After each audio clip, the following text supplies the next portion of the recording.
Our final update with a ridiculous title just dropped because 2026 was meant to mean the end of this and the start of this, yet a surprise Bedrock update just released, and even if you see it, you might not know what is inside, and so let's explain what this update has to hide and why a surprise update released at all, and then we'll go into Jeb's big reveal and an update to the big deal that is Katie Scott. And since Jeb has been responding to the community again with fascinating answers I want to share, we'll do that right here because hello, I'm AbbyXToyCat and you can subscribe to see more, but let's get right into this update because in case you fear that it's a big one with nothing really great inside, I want to start by saying that yes, the obvious reason they rolled out this bug fix is because of this fix with realms. There was a freeze that could happen when buying a realm on Nintendo Switch, and so that's why there was a surprise update that came out of nowhere. Yes, apparently when Minecraft revenue was affected, they jump right into action, but to be fair, there are 6 other bug fixes right here, and they are actually pretty important ones, like the example of fixing an issue where the compass sprite was invisible. One of the biggest weird problems of Mounts of Mayhem was the fact that the compass and the clock became invisible. I would say it was second only to the issue with horses now being horrifically laggy, and they are not backing down on horses being laggy not being game design. They're saying that's how we want to do it, but they have fixed the compasses,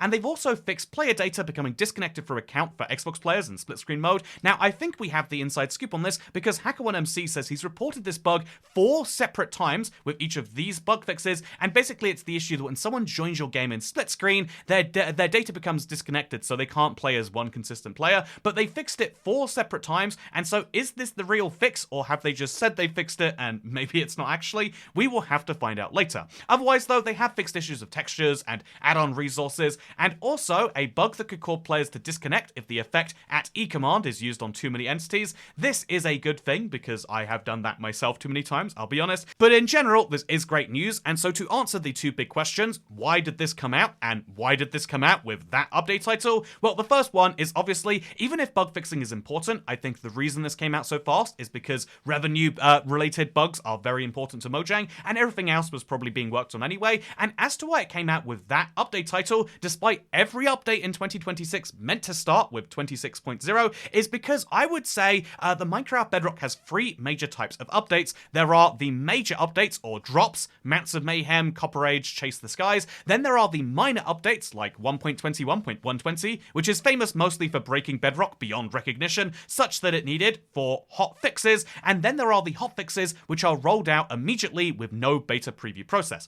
Because the first 2 types of updates have betas and previews, it means that you know what's going to happen with them ahead of time, but the last type of update, the hotfix, is genuinely a surprise because it happens whenever Mojang has something they're ready to roll out. And so because they are rolled out in kind of an emergency format, it means they follow the version number that already exists, and so if the Mounts of Mayhem was 1.20.1.130, as it was, that's the equivalent of 1.20.1.11, it means that the updates are just an extra version number on top of that, and so it's 2026, but we don't have an update that starts with 26 because of exactly that reason. And so then this brings up the very obvious next question, which is, so when is 26.0 coming out, and is it a minor or major update? And I'll answer that right as well as go into Jeb's responses right after a quick announcement about something I'm very excited about.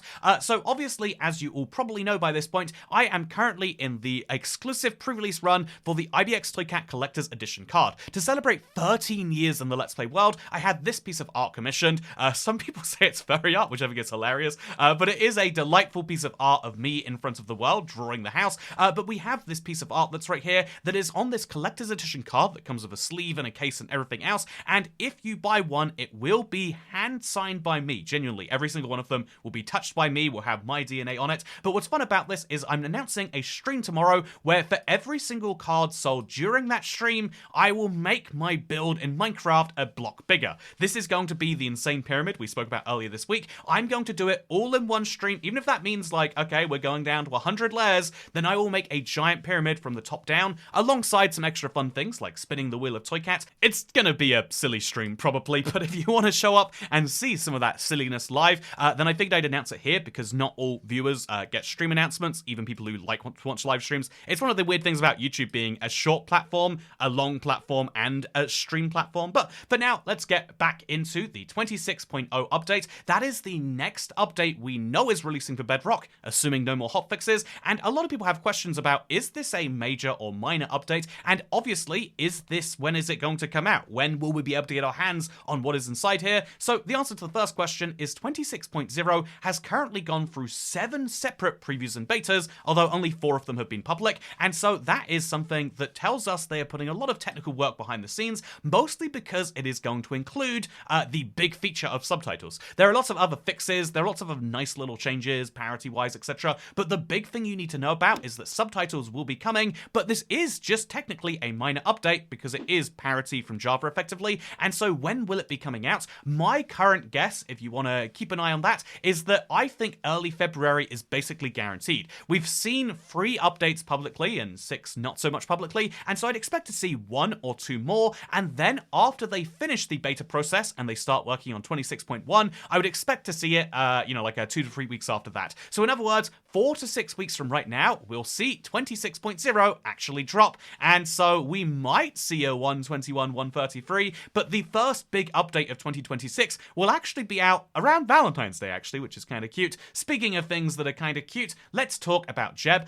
I really like that even though Jeb is the CCO, Chief Creative Officer at Mojang, he actually goes for a surprising amount of effort to respond to the community over on Blue Sky, and it's the closest thing we have to the old idea of developers being on Twitter and sharing everything they were up to. That used to be my favorite part of old Minecraft, and so it's cool to see, like, oh yeah, we have responses from Jeb. Sometimes it's just someone asking, what's your new favorite baby? Theirs is the chick because small cube go burr, and Jeb simply says, well, chicks are adorable. Sometimes it's just someone saying, why isn't Minecraft Bedrock on Mac? And giving a bunch of good reasons, and Jeb says, yeah, good question, we should look into this. But I think what's more interesting are these next 2 responses. The first comes from Matatui, very funny name, who says, hi Jeb, Happy New Year. I have a question about our favorite game. How do you come up with ideas for drop themes, and how far in advance do you plan them? I think it's important to know how the idea comes out, why, and how far in advance the update is deployed. Thanks. And this is such a big question you'd expect no response from, but Jeb says, we try to plan them as far in the future as possible. Can't be more specific than that.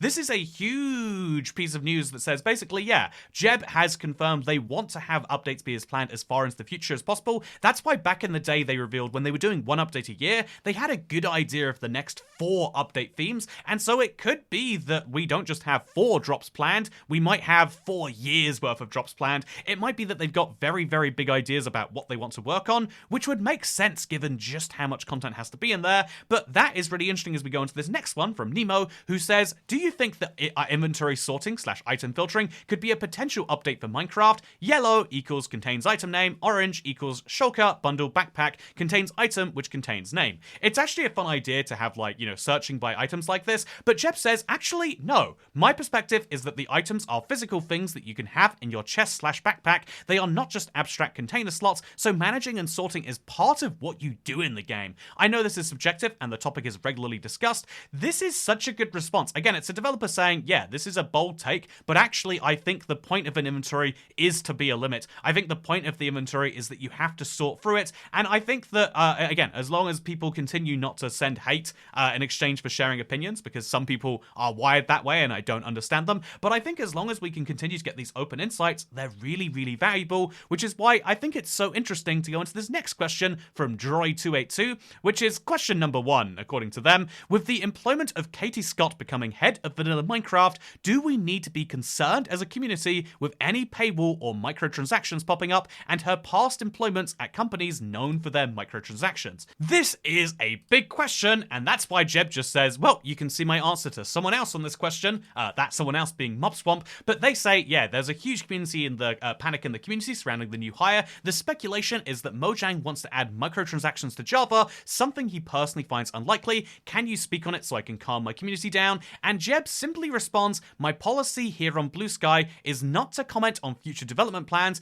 even for the sake of calming community speculations. I'm looking forward to working with Katie, who, just like me, got into this industry for the love of making games. So I have to say that, technically speaking, the response to this should be, well, Jeb says he's not going to talk about the future, but if we read between the lines, the tiniest bit here, right? The fact that Jeb did decide to respond to this at all, rather than saying, well, I have a policy, so I'm not going to, is interesting by itself, but also the fact that he specifically says he looked forward to working with Katie and then says something positive about her means that at the very least, he's not blindsided by this change. At the very least, Jeb isn't sitting there at his home like, oh no, they're going to ruin the Java edition and there's nothing I can do about it. Why did not sell the game to these people? He's not sitting at home and believing that, at least based on this message right here. And honestly, that is what I think our default response response should be. I think there is this problem where, right, if Mojang creates something bad in the game, it takes a lot of work to get them to undo it. This is even true for like when the game is buggy.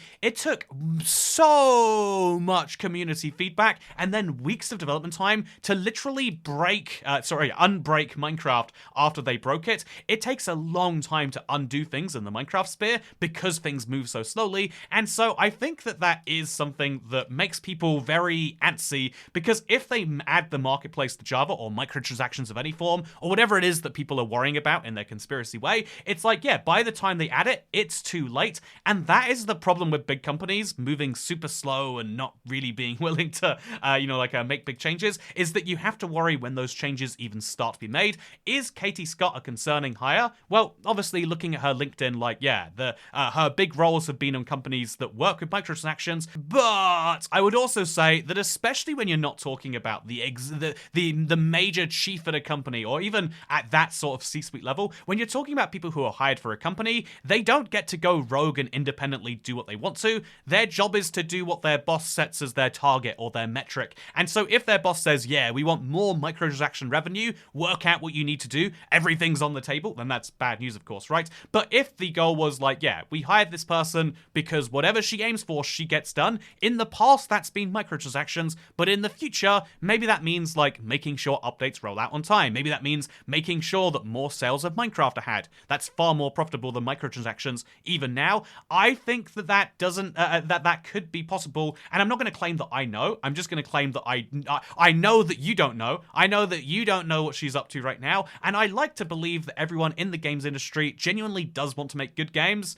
But then you see Ubisoft games exist, so it's hard to be sure, isn't it? With that said, I hope you all enjoyed this video. I think without diving into any more cynicism, I want to recap by saying that there is a brand new update, and it exists solely as a tiny little bug fix, partially for monetary reasons and partially for important bug fix reasons. It is likely to be the last update, but it's not guaranteed that our next one is 26.0, so keep your eyes peeled. But that update will be coming in February. It's basically guaranteed now, I would say. We also have some really fun ship responses, and finally, my most important recap is the IBX Toycat Collector's Card. In its last couple days of being on sale, we're doing a big stream to promote it, where every card sold will create this giant structure, and I love doing these pay-to-win streams. Sometimes they go awfully, and sometimes they go awfully in the other direction, and it's kind of fun. I love the random variability of it all. But if you want to see that, go check it out. Otherwise, thank you for watching, and I'll see you next time. Goodbye.